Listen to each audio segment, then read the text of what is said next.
Speaking of his living in the past, I always remember his pets. Imagined pets, said another young woman who giggled nervously. He must have kept them when he was young, and he remembered it when Alzheimer's started to mess with his head. I sometimes saw some brats who laughed at him when they saw him playing with them like it was the funniest thing in the world. Well, I must admit it was funny, the woman stuttered, but it was very sad too, really touching. I saw him many times walking his pets and stroking them, and there was just empty air, that's all. I can really understand how it might have looked funny to some. I know one such strange story from his youth, broke off the owner of the black umbrella. Even before Alzheimer's disease got him, he wasn't quite right in his mind, I think. One year, his brother left his pets with him for summer holiday, and the next day they died.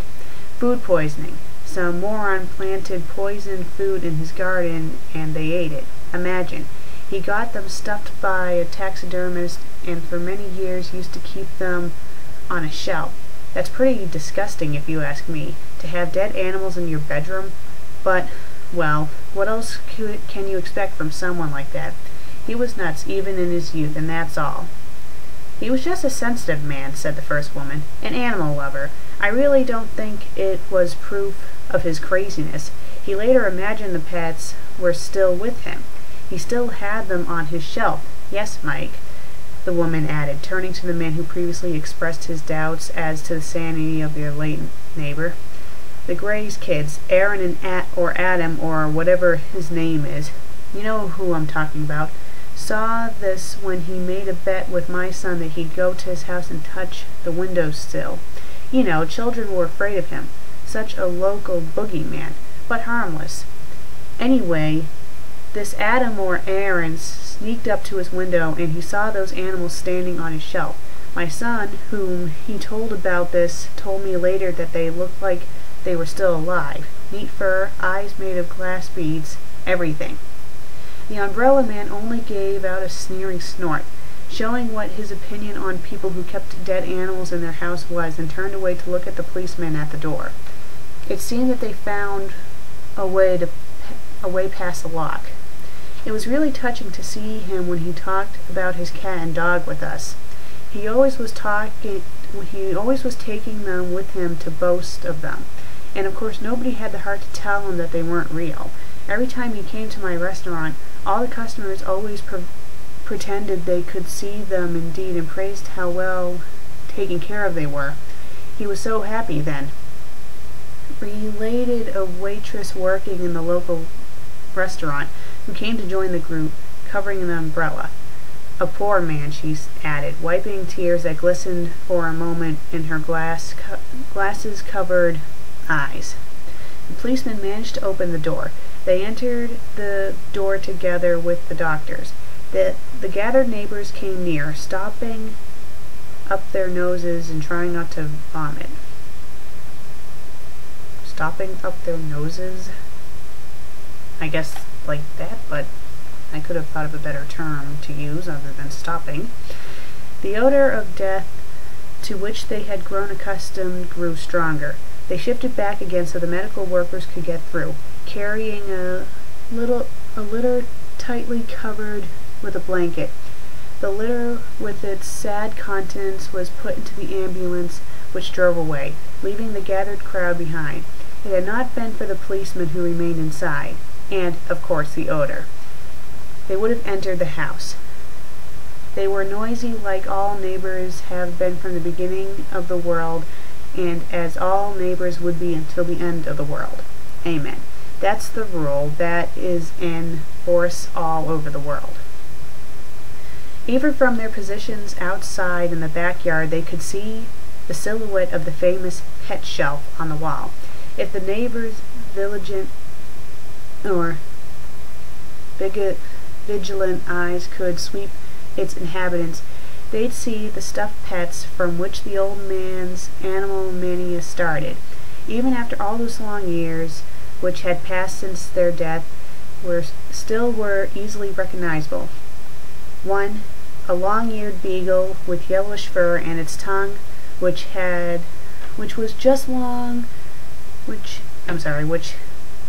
as long dried up after all those years, was still preserved in an amazingly good state. The taxidermist did very well. You could easily imagine the beagle jumping off the shelf to lick your face off, barking cheerfully. The other was an orange, black-striped cat with its tiger-like fur still glistening. Its muscles got flabby, and the animal seemed shrunk, much smaller than when decades ago it burst with energy and health. But there was no mistaking that the cat must have once been a big, fat tomcat. In front of the cat sat a piece of lasagna, dried up, but surely not as old as the animals themselves, almost as if the orange cat could still eat. The glass beads put in both animals' eye sockets made them look all the more alive. The gathered crowd started to disperse. There was nothing else to do. They could discuss their neighbor's death at their own warm homes rather than getting a soaking exposed to the gusts of the cold autumn wind penetrating their bodies. The waitress looked at the open door one more time before she joined the rest of the neighbors. "A poor man," she repeated, not knowing what else to say before she hesitantly joined the man with the black umbrella who gallantly let her under it. His bald friend in glasses had already gone home. He was making his way towards the house on the other side of the street, taking big steps to flee from the pouring rain as fast as possible, so there was enough space under the umbrella.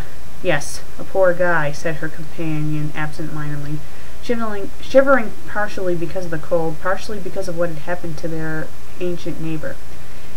"You are right. It's really sad, Irma. A poor man.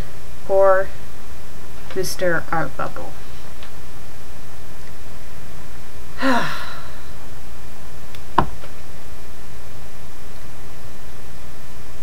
Well, it's a bit dark, considering it's supposed to be about Garfield, but I will say this was very well written. And I'm sorry if I kind of lost my composure a little bit, but that actually got me a little teary-eyed.